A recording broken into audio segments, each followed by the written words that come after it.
Rider ng motorsiklo sugatan sa aksidente. Samantala, nakaligtas naman ang isang lolo matapos sumalpok sa poste at mahulog sa gilid ng kalsada ang minamanehong SUV. Naka-alerto Russell Simorio. Nakaligtas ang 67 anyos na hindi na pinangalan ng lolo matapos maaksidente sa MacArthur Highway na sakop ng barangay Biyuk Binmalay, Pangasinan. Sumalpok sa poste ng ilaw at nahulog sa gilid ng kalsada na may lalim na higit 5 feet ang minanehong SUV ng biktima. Ayon sa investigasyon ng otoridad, pauwi na sana ang biktima galing Dagupan City nang mangyari ang aksidente. Itong ating biktima is nung nagmamaneho, he lost control yung steering wheel ng sasakyan niya.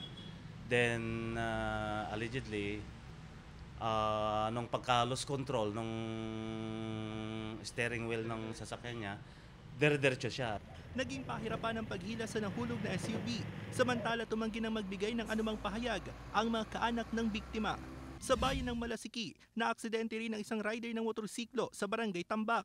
Sa amateur video na ito, makikita ang rescue operation ng Municipal Disaster Risk Reduction and Management Office sa naaksidenteng rider. Nagtamang biktima ng sugat sa iba't ibang bahagi ng katawan nito. Sa investigasyon ng otoridad, nawala ng preno ang rider matapos iwasan ng aso.